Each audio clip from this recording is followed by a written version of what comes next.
Imagine que Adolf Hitler nunca tenha morrido. Suponhamos que em pleno século XXI, em nossos dias, ele acordasse em um estabelecimento em Berlim, onde costumava ser seu bunker há mais de 70 anos. O que será que aconteceria? Como o Führer reagiria? Será que a população faria alguma coisa? Bom, descubra hoje aqui comigo. Você está no canal Fatos Desconhecidos, lugar para as histórias ocultas e para as informações esquecidas.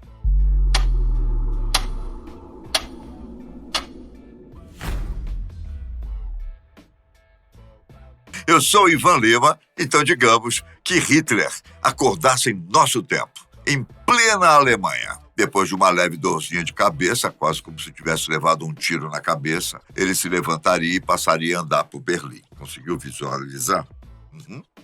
Sem dúvidas. O ex-ditador ficaria muito confuso. As vestimentas, o comportamento e, principalmente, a tecnologia mudou drasticamente. Imagine alguém nos anos 40 vendo os carros de hoje, além de aparelhos de TV e, claro, os pequenos computadores que carregamos nos bolsos, que chamamos de celulares. Já imaginou? Provavelmente Hitler se lembraria de como deixou seu país em 1945.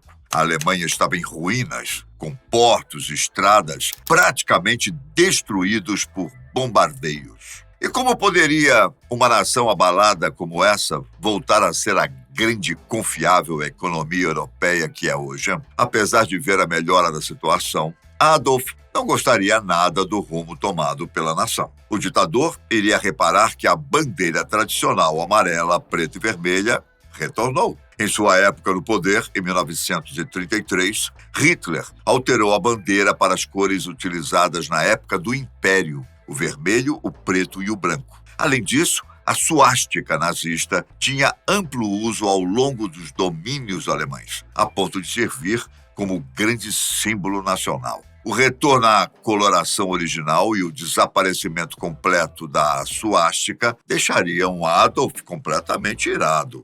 Mas essa, nem de longe, foi a única medida do país para se desvencilhar da figura nazista que a nação havia adquirido.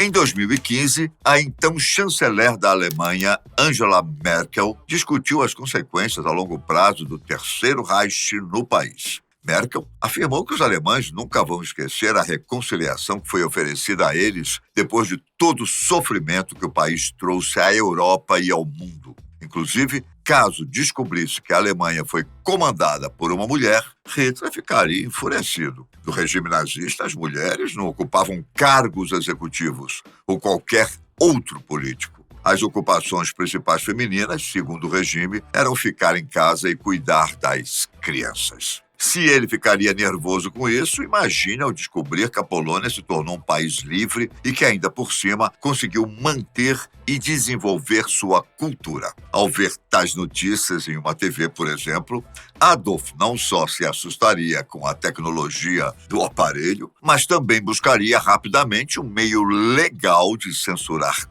conteúdos que não o agradassem. No autoritarismo nazista, a censura era extremamente comum. Uma das marcas do regime era a propaganda e a imagem feita para o público, sempre mantida através da retaliação a opiniões alheias contrárias. No presente momento, a liberdade de imprensa alemã deixaria Hitler boquiaberto. Em 1934, era proibido criticar o governo ou até mesmo zoar o Führer. Essas ações eram consideradas traições e, por isso, muitos jornais e veículos antinazistas foram fechados. Transmissões de rádio e o jornalismo impresso eram controlados. Assim, a mídia sempre contribuía para a admiração e até mesmo glorificação de Hitler e seu partido. Hoje as coisas são bem diferentes, como, por exemplo, há o filme de 2015, Ele Está de Volta, que satiriza a figura de Hitler justamente com essa história, como se ele voltasse à vida nos dias atuais. Na verdade, já existe uma certa cultura de fazer comédia com o antigo ditador alemão. O maior exemplo talvez seja o filme O Grande Ditador, de Charlie Chaplin, que é amplamente assistido na Alemanha. Hoje é permitido fazer piadas com Adolf e criticar o governo. Alemães prezam muito pela liberdade da mídia e a própria Constituição do país garante essa proteção à livre expressão.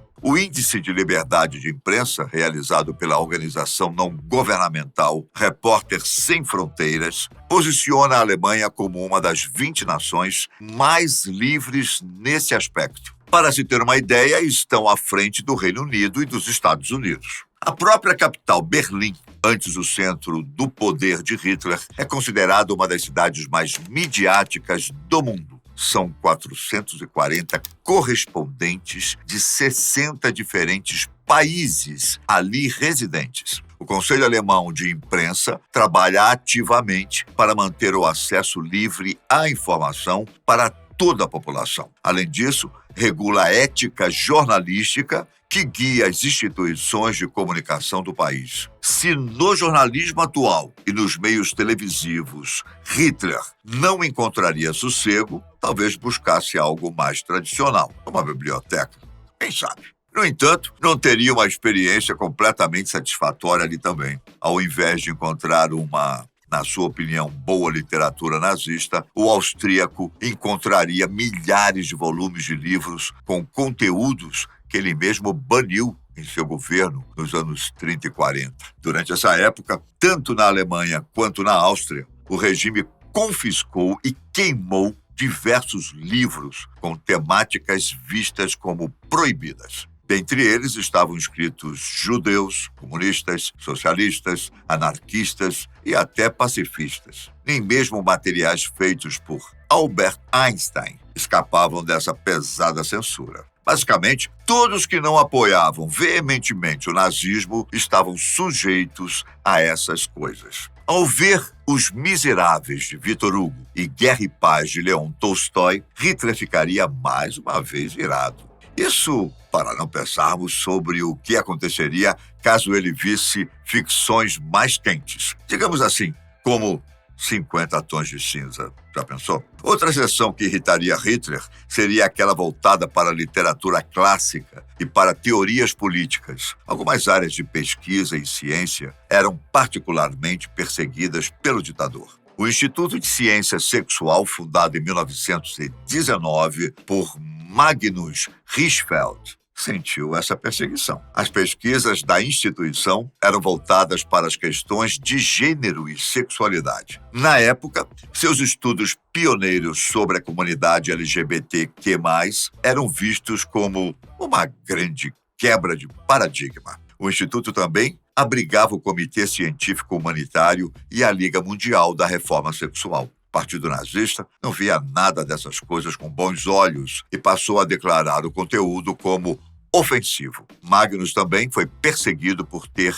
origem judia. O estudioso foi exilado na França e todo o seu material de pesquisa foi queimado pelos oficiais do governo. Já a estrutura física do Instituto foi completamente destruída por um bombardeio no ano de 1943. Hoje em dia, estudos como esse recebem um tratamento completamente diferente. A educação sexual, por exemplo, é priorizada e obrigatória há 30 anos no território alemão. Atualmente, a comunidade LGBTQ+, não possui qualquer proibição quanto a aparecer e participar da mídia do país. Discriminação baseada na orientação sexual é ilegal e, mais recentemente, em 2017, casamentos entre pessoas do mesmo sexo foram permitidos. Com certeza, a nação é muito mais diversa do que o pior pesadelo de Adolf Hitler. Lembra-se das tentativas do austríaco de purificar o país através de políticas raciais? Elas falharam tanto que hoje